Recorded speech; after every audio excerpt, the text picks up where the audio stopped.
Kickstarter hacks, crowdfunding cheats, your rapid fire reveal on what it takes to make it happen in crowdfunding. Listen, learn, and make it happen. artofthekickstart.com. Hey guys, welcome back. We got a couple updates to the podcast, so we're going to run through those real quick. First of all, it's Tuesday. What happened to the Saturday show? Well, I decided the podcast needed to be a little bit less frequent.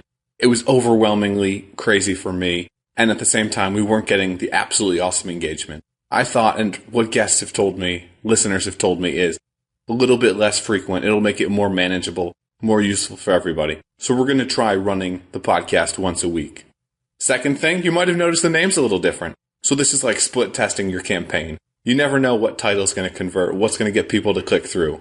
Clearly, crowdfunding case studies was not quite doing it, reminded too many people of high school, and nobody wanted it. Kickstarter hacks, crowdfunding cheats. It's not amazing, but that's what we're calling the podcast for now, guys, because that's what it's all about, showing you how to straight up kill it on Kickstarter. Now it's time we jump into a listener question. So Jennifer wrote into the podcast, and she's writing in from Kansas. Jennifer's got a question about the old campaign that we did, about the spin remote. Her question has to do, actually, with a comment that we had. So the founder wrote into the podcast, and he said, thanks so much for reviewing him. Sorry about acting like a robot, and made me feel like a total jerk for calling him a robot. But Jennifer's question is, how do I appear on camera? It's terrifying for me. How do I do it as a founder? Do I have to? And here's my thoughts. Yes, you have to do this. You need to get on camera unless you have the absolutely amazing product of the future. If you're not Oculus, if you're not Pebble, if you haven't changed the absolute game, then you need to get on camera and show people who you are, what your startup's all about. And I know that's going to be hard. You don't necessarily have to be on camera the whole time, though. Get on camera and then do voiceovers for a lot of the campaign. Just by showing who you are, though, that's going to help you a lot. And then focus on spontaneity. Don't have something perfectly scripted, because if you script it out, you're going to sound like you're scripted out. It never works all that well. Just get on, ramble, see how it goes, and get people to give you feedback on the video. That's what I've seen work really well with guests that I've on.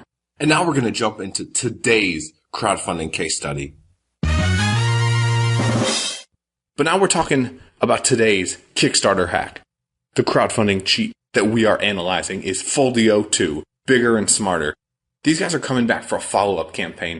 They raised over $170,000 on Kickstarter for an amazing pop-up photography studio where you could take pictures of products, and it was absolutely awesome. Well, you know what? 39 days to go. They've raised $138,000 already. They're crushing it again. They're almost at $350,000 between the two campaigns, and this one's going big. It's already taken off.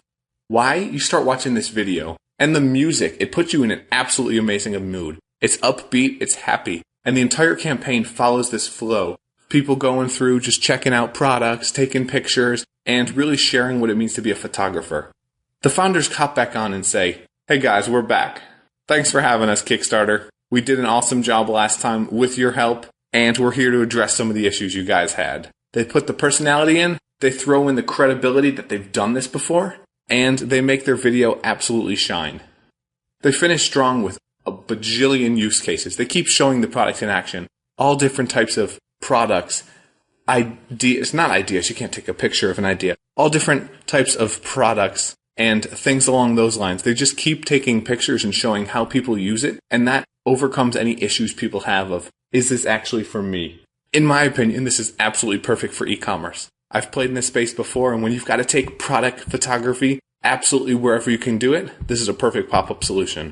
One thing you notice watching the video, it seems like everything is blurry, except what they want you to focus on. I feel like they did some post-video production on this to make the rest of the video look kind of crappy, and make only the focus appear absolutely high HD, absolutely engaging, to have people's attention, people's focus put on exactly what they wanted it to be. I don't know if that's the case, but if it is, it sure seems like they did a good job of it. People have to focus on the products that are getting pictures taken of them. They do a very, very good job of this. After you get past that, it's a little weird. You get a picture, and then an infographic. It's almost reversing the order of a typical campaign.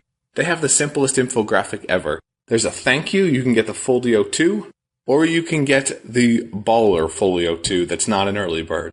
That's pretty much it. They keep it short and simple, which makes it really easy for people to decide what they want to get their hands on. There's not going to be a lot of questions, a lot of challenges to that. The other issue, though, if you had a couple more rewards, you could probably maximize the funding, raise a little bit more, and make it a little bit more exciting for more backers. So that's always something to consider. I also don't like that their infographic doesn't really look that sexy. It's kind of just blah. I would like to see some cool pictures or something accompanying that, but they were clearly going for the simplicity aspect of this. What I do love, when you scroll down, is the stretch goals. They've got that mystery. You've got 150,000, 200,000. Both of those are within range. They're showing you what you'll get. But then there's something that you don't even know. And that puts a bit of intrigue into the campaign. Funders, backers are like, I wonder what I'll get if we go higher. I'm kind of excited. I want to see this happen. And I think that's a cool strategy to take it off. Next, we talk about what it's all about, how the story happened. This is important for people that weren't involved with that first campaign, and it's really relevant for multiple Kickstarters. They talk about how taking pictures with smartphones was great, but it was always hard to get super HD shots, especially of close-ups, why they decided to go through this as photographers, and how they brought it to you. But what if you want to get backers from the last campaign? This is essentially the same product, just bigger, smarter. And that's what they share. There's a reason why they decided to do this. There were products, there were things that weren't fitting into the old pop-up studio that they decided they needed to function with the new one. They made it bigger, they made it better, and they improved the functionality. So even if you had the old one, the new one's something that you could totally use, totally get your hands on, and take advantage of. And you can see how, with all the pictures, from headphones to women's shoes, they're showing how you can get phenomenal photography anywhere. It's done with these powerful LEDs, which gives you amazing lighting on whatever your stills, your close-ups are. You use those in combination with the entire backdrop to get something that looks stunning, something that, with superb ease, you watch the founder just pop it up in 2 seconds. You have photo studio that you would pay thousands of dollars a day to be able to use. Something that's light, portable, and you can see him carrying it around, shooting anywhere. What they want to do in addition to this is cool, though. They want to create an entire Foldio app. Something along the lines of an Instagram, but with so much more functionality for photographers to use with Foldio. You can change the color scales, the hues, to make everything that you're doing with this product perfect. It's an interesting concept to fuse the software and the hardware side of things where it doesn't necessarily have to be done, and create an app for backers out there. Again, as you scroll through, there's more use cases. Absolutely love the Lego Star Wars bots, chilling, watching on the big screen. But really, they just kind of show you how you can use the product, because not everyone realizes what they're going to do with it. I see the perfectness of this for e-commerce, for eBay, if you're ever selling anything online, but really you can do it for any kind of awesome pictures. They just show you how.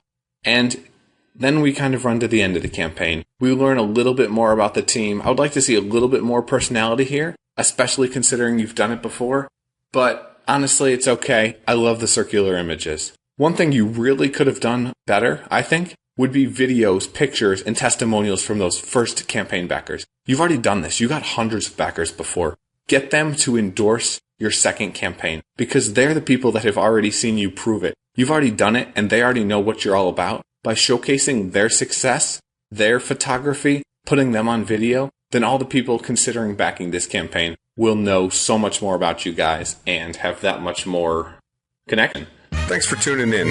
I totally rely on you guys to make this show happen. If you've got any questions you want answered on the Crowdfunding Case Study Show, go to artofthekickstart.com or just shoot me an email, matt@artofthekickstart. Leave feedbacks, questions, and we'll get them in on the next show. Thanks for tuning in. Hope that this case study helps you in launching your own crowdfunding campaign. And of course, check out artofthekickstart.com if you want to get more great insight into making your business happen.